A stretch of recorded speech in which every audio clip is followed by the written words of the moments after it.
ఆయన్నెళ్లి నాన్న ఏ రేంజ్‌లో మోసం చేస్తున్నాడు చూడండి. సో, నాకివన్నీ చూస్తున్నాను. ఓకే చేసుకుంటున్నారు. దే బోత్ ఆర్ ఫైన్ గదా! నాకెందుకు అని చెప్పేసి నా పని నేను చేసుకుంటున్నా. ఈ క్యాంపస్ ఇష్యూ వచ్చేసరికి ఇవన్నీ చేశారు. సో, బాధితులు చేయడం గాక నా వైఫ్‌ని లాగారు దీంట్లోకి. యాహ్! అదొక్కటి చేయకుండా ఉండుంటే నేనింత దూరం వచ్చుండనండి. నేను మళ్ళీ చెప్తున్నాను. అర్థమైందా? వాళ్ళ అమ్మా, నాన్నగారు ఉండుంటే వీళ్ళిలా డేర్ కూడా చేసుండరు. ఓకే. ఎందుకంటే ఇలాగ ఒక ఆడపిల్లకి తల్లిదండ్రులు లేనప్పుడు మనం ఎంత జాగ్రత్తగా చూసుకోవాలి బాధ్యత ఉంది. అలాంటప్పుడు ఆ అబ్యూజివ్ నేచర్ తిని మీద కూడా వచ్చి, అది బయటికి వేరేలాగా రిఫ్లెక్ట్ చేసి తిని వల్ల చెడిపోతున్నానంటూ అలా స్టేట్మెంట్ ఇవ్వడం అనేది నాకు మనసు ఇరిగిపోయింది. అండ్ ఫస్ట్ ఎఫ్ఐఆర్ మా మీద వాళ్ళే కొట్టారు. వాళ్ళే సీసీటీవీలు దాచిపెట్టారు. అంతే నేను తప్పు నేను ప్రెజెంట్ చేయండి అంటున్నాను నేను. వాళ్ళే దాచిపెట్టారు. వాళ్ళే ఇది చేశారు. అండ్ ఆ ఫస్ట్ ఎఫ్ఐఆర్‌లో నా కూతురు పేరు పెట్టారు వాళ్ళు. యాహ్! ఓకేనా? అది కూడా మనందరం చూడడం జరిగింది. It's unnecessary. ఎందుకు నా భార్య పేరు, నా కూతురు పేరు అక్కడ నా మనసు విరిగిపోయిందండి. And okay. నేను నిలబడతాను. నేను తప్పు చేయలేదు. ఆస్తి అడగలేదు. ఎవడికి భయపడాలి నేను? హ్మ్. I didn't ask. నేనేం చేయలేదు. ఇప్పుడు ఆ ఇంట్లోకి నేను ఇన్ని సంవత్సరాలు కాలేజ్ అయిపోయిన తర్వాత నా సొంతంగా బయటున్నానండి నేను. హ్మ్. నా సొంతంగా పని చేసుకుంటూ బయటున్నా. వీళ్ళకి సినిమాలు చేయాలన్నప్పుడు నేను వచ్చి కాంట్రిబ్యూట్ చేశాను. మన గదా! మన ఇల్లు గదా! అని చేసుకుంటూ వచ్చాను. అండ్ క్యాంపస్‌లో కూడా ఫ్రమ్ ఫస్ట్ నుంచి ఐ వాస్ కాంట్రిబ్యూటింగ్. అండ్ కాకుండా అక్కడ ఊరి జనాలు ఎవరిని అడిగినా చెప్తారు. చెట్టుని అడిగినా, పుట్టని అడిగి అక్కడ చుట్టుపక్కల ఎవరిని అడిగినా చెప్తారు ఆడ. పెద్దోళ్ళు ఇల్లు అడగండి ఆ చుట్టుపక్కల ఊర్లో. సో ఒకరిని అడిగి అప్రూవల్స్ గురించి కాదు కానీ ఇట్ జస్ట్ నాకు బాధేసింది. And the way they behaviour ఇలా చేయడం, ఇలాగే ఇలా అటాకులు చేపియడం, మా మనుషుల్ని బెదిరియడం, రాత్రిపూట ఇక్కడ గోడలు దూకి ఇదే ఆఫీస్ బయట నా ఓకే. కూతురు రేపు బర్త్డే అని మేము ఎందుకు గోల అని చెప్పి వెళ్ళిపోయి అమ్మకి కూతురు బర్త్డే ముందు ఫోన్ చేసి మా వాళ్ళందరూ ముందు పెట్టి కూర్చొని పెట్టి మా అమ్మ ఇల్లు నాకొద్దు, నేను ఇన్ని సంవత్సరాలు బయటపడి మా వైఫ్ ప్రెగ్నెన్సీ టైంలో నన్ను బ్రెయిన్ వాష్ చేసి విష్ణు దుబాయ్కి వెళ్ళిపోయాడు, నాన్నగారు ఒంటరి అయిపోతున్నారు, నువ్వు వచ్చి ఇంకైనా రా, పెళ్ళయింది నీకు, నీకు బిడ్డ పుట్టబోతున్నారు, ఆ పాపకి ఎవరు లేరు, నేను చూసుకుంటాం అని చెప్పి ఇంత ఎమోషనల్గా మెసేజ్లు అన్నీ పెట్టి నన్ను తీసుకెళ్ళారు. వెళ్ళేటప్పుడు కన్నా నా భయంగా ఉంది, మా అలవాటు తప్పింది. ఇప్పుడు వెళ్ళి మళ్ళీ పేరెంట్స్తో ఆ ఇల్లు అట్మాస్ఫియర్ నాకు తెలుసు. నన్ను ఏదైనా ఓకే నిన్ను పిల్లల మీదకి వస్తే నాకు భయంగా ఉంది, మాకైపోయింది ఇంకా. ఆ దెబ్బలు ఆ తిట్లన్నీ మాతో అయిపోయి మళ్ళీ పిల్లలకెక్కడ మళ్ళీ నా పిల్లల మీద చెయ్యేసినా అలా ఏదైనా బూత్ మాట అన్నా నేను తట్టుకోనే, తట్టుకోలేము. నేను ఆ మనోజ్ఞ అనేది నాకు తెలియదు అని చెప్పాను. ఏ రోజైతే అది జరిగిందో, ఏ రోజైతే నేను చూడకూడదని నేను చూశానో ఇరిగిపోయింది. అందుకోసమే సీసీటీవీలు దాచిపెట్టేశారు. మా అమ్మ నలిగిపోతున్నారు మధ్యలో. మా అమ్మని ఇక్కడ సైన్ పెట్టు, అక్కడ సైన్ పెట్టు. గత 3 నెలలు చూసుంటే ఎన్ని సైన్‌లు పెట్టిందో పాపం తనకే తెలీదు. ఫోన్ చేసి పెట్టమంటున్నారంటే పెట్టే అమ్మ.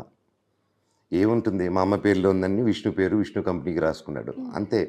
సో, ఇప్పుడు నా ఆస్తి పోరాటం అంటే నేను ఒక కేసులేసుకుంటాను, అన్నీ యేసుకుంటాను. I am not there. వాళ్ళు పెయింట్ చేస్తున్నారు తప్ప నేను ప్రూఫ్ ఇస్తాను నేను అడగలేదని. నేను చేస్తాను. హ్మ్. హ్మ్. వాళ్ళు ఒక్క ప్రూఫ్ తీసుకురమ్మని. నేను కోర్ట్ ఆర్డర్ తెచ్చాను.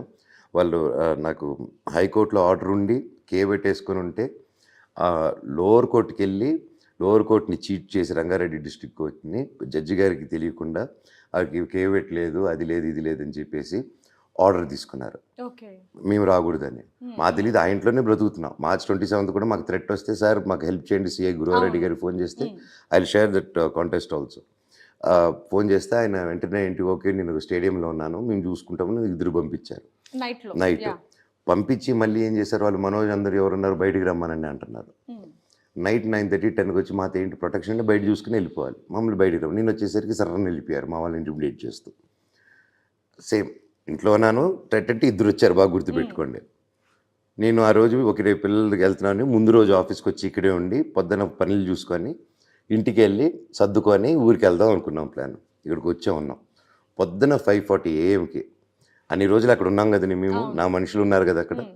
నేను ఎప్పుడూ రావద్దనేది. వాళ్ళే టీవీ9 అప్పుడు రిపోర్టర్‌ని కొట్టేసి అప్పుడు వెళ్ళిపోయారు బయటికి. అవును. అది ఓకేనా, నేనేదో పంపించేసానని చెప్పి కలెక్టర్ దగ్గర పెట్టారు. అదంతా కెమెరాల ముందే నన్ను కొట్టారు ఆ చూస్తున్నాం రోజు. అన్నీ కూడా. అవును. కెమెరాల ముందే నన్ను కొట్టారు ఆ రోజు. ఆ కలెక్టర్ గారి దగ్గర అవన్నీ పెట్టలేదు. అన్నీ రాంగ్ నరేటివ్స్ అన్నీ. అది కూడా కలెక్టర్ గారు కూడా ఇవ్వండమ్మా. ఇన్ని జరిగిందండి. నేను ఇది అన్యాయం జరిగింది 15థ్‌కి ఏశారు. నాకు కోర్ట్ ఆర్డర్ రాలేదు, పోస్ట్ రాలేదు, ఏది రాలేదు. 5:40కి 40 కార్లు 150 మందెళ్ళి గేట్లు దూకి స్టెంపుల్‌తో అంతా మా వాళ్ళని కొట్టి కట్టేసి, నేను ఫోన్ చేసి అప్పుడు జైపూర్‌కెళ్తూ సార్ మా వాళ్ళని కట్టేశారు. 100కి కొట్టాను, కమిషనర్ గారికి కొట్టాను, సుధీర్ బాబు గారికి, అలాగే సీఐ గారికి కొట్టాను, డీసీపీ మేడంకి మా వైఫ్ కొట్టింది. మా వాళ్ళని బయటికి ఇమ్మనండి, మా పెట్స్ ఉన్నారు, మా థింగ్స్ ఉన్నాయి, థింగ్స్ పర్వాలా మనుషులు ఇద్దరిని నా పెట్స్ ఇచ్చేయమనండి, 3 పెట్స్ ఉన్నాయి లోపల అన్న. పోలీస్ వెళ్ళారు, సిఆర్ సార్ వెళ్ళారు, వెళ్ళి లోపల అడిగారు, ఏమో ఇద్దరు ఉన్నారా ఇక్కడ మనుషులు ఉన్నారంట, ఉన్నారా అన్న. వాళ్ళు లేరు సార్ అన్నారు. వెరీ గుడ్ అని చెప్పేసి, లేరు కదా అని చెప్పేసి వచ్చేసారు. వెళ్ళిపోయారు. కనీసం లోపలికి వెళ్ళి చూడలేదు ఆయన, లేరని చెప్పేసి వచ్చేసారు.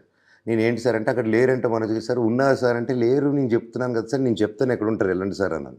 ఎక్కడ దాచిపెట్టి ఉంటారు చెప్తాను వెళ్ళండి సార్ అంటే, అట్లా కాదు మనోజ్ గారు అని నన్ను కన్విన్స్ చేస్తున్నారు. Okay. వాళ్ళ దగ్గర లేరు, ఊకి పెట్టేశాను. పొద్దునైంది ఇది కరెక్ట్గా 3:30కి సాయంత్రం వాళ్ళ దగ్గర వీడియో వాక్మూలలు చేసుకొని మమ్మల్ని ఏం చేయలేదని చెప్పి ఆ ఇంట్లో నుంచి తీసుకొచ్చి మా వాళ్ళని సిఐకి అప్పచెప్పారు. పోనీ అప్పచెప్పినప్పుడైనా కేసు కట్టాలి కదా. అప్పుడు ఓకే, కూడా పొద్దున లేదు ఇప్పుడు ఉన్నారంటే కూర్చొని పెట్టి నాకు ఫోన్ చేశారు మీ వాళ్ళు దొరికాయని చెప్పాలి, nothing happen like that. So చాలా ఈజీ. అక్కడ వచ్చే వరకు వాళ్ళకి బాండ్ ఉంది, బైండింగ్ ఆర్డర్ ఉంది కమిషనర్ గారి దగ్గర, అది వర్తించదు. వాళ్ళు 40 కార్లు రావచ్చు, 1000 కార్లు రావచ్చు. ధనం ఉంది విష్ణుకి, హ్యాపీ, హీఈస్ వెల్కమ్. ఆయనకి వైట్ బైండింగ్ ఆర్డర్ వర్తించదు, ఏది వర్తించదు. ఇంట్లోకి రావచ్చు. నేను వీడియో ఫుటేజ్లు ఇచ్చాను. అవును. ఏమండి డిసెంబర్ 8 నుంచి ఈ రోజు వరకు దెర్ వాజ్ ఇన్ని కంప్లైంట్లు చేశాను కదా, ఇన్ని ఎవిడెన్స్లు ఇచ్చాను కదా, అన్నీ ఇచ్చాను ప్రూఫ్లో. అవును, మేము కూడా ఒక్క చూసాం. ఛార్జ్ షీట్ కట్టాడా అడగండి, ఎందుకు కట్టలేదని అడగండి. టైం తో సహా వెహికల్ ఎప్పుడు వచ్చింది ఏంటో ఏది మొత్తం ఇప్పుడు కూడా కాదండి, ఇవ్వడం డిసెంబర్ జరిగింది. 8 నేను పెట్టిన కేసులకే అవును. ఛార్జ్ షీట్ కట్టలేదండి. ఇంకా ఛార్జ్ షీట్ దేనికి కట్టలేదు. ప్రూఫ్స్ ఇచ్చాను, కొట్టడాలు ప్రూఫ్స్ ఇచ్చాను, అన్నీ ఇచ్చాను. తర్వాత ఇప్పుడు ఏంటి ఫైనల్గా మొన్న ఇదంతా సైలెంట్గా ఉన్నాము, ఇది చేశారు సార్, ఇలా అయ్యింది, ఇదంతా అయ్యింది, అదా ఇచ్చేసరి ఇంక మేము ఊరికి వెళ్ళిపోయి సరే ఓకే, నేను కమిషనర్ గారికి అంతా కంప్లైంట్లు పెట్టాను, ఈమెయిల్స్ చేశాను ఇమీడియట్గా, కలెక్టరేట్లో కూడా ఉంటే దాన్ని దాటి వచ్చారు వీళ్ళు. ఇవన్నీ ఈమెయిల్స్ పెట్టిన తర్వాత ఎవరు రెస్పాండ్ అవ్వలేదు, ఎవరు కేసు కూడా కట్టుకోలేదు విత్ డిజిటల్ సిగ్నేచర్. సిఐ గారు అన్నారు డిజిటల్ సిగ్నేచర్స్ వర్తించదు అన్నారు అవును. అని చెప్పారు. నాకు అది తెలియదు, బికాజ్ ఇట్స్ యాక్సెప్టెడ్ మొత్తం ఇండియా మొత్తం, ఓకే. అండ్ నాకు తెలియదు అది నిజంగా. సో ఓకే సార్ అని చెప్పేసి నేను రాగానే నాకు టైం ఇవ్వండి సార్, జైపూర్లో ఉన్నాను, ఈలోగా కొంచెం ప్రొటెక్షన్ ఇవ్వండి సార్ మా వాళ్ళకి చూసుకున్నాను, నేను చూసుకుంటా అన్నారు. అప్పటికే డ్యామేజ్ అయిపోయింది. ఇంట్లోకి వెళ్ళారు, నా రూములన్నీ పగలగొట్టేశారు. రూములు పగలగొట్టి మా చిన్నప్పటి నుంచి ఉన్న వస్తువులు, అంటే యాజ్ బేసిక్ అండి, ఇప్పుడు మా బాబు పొన్నుడింది, అది నేను దాచిపెట్టుకుని కబోర్డ్లో పెట్టుకున్నాను. ఓకే. అన్ని ధ్వంసం విసిరేసినప్పుడు వినేదానికి నార్మల్గా ఉంటుంది, కానీ ఒక తండ్రిగా అది చాలా వాల్యుబుల్ నాకు. ఒప్పుకుంటా. ఓకేనా అండి. సో అలాంటివి మా బాబు వేసిన డ్రాయింగ్స్ కానీ, మా పాప ఫస్ట్ అడుగులు కానీ, మా ఫోటో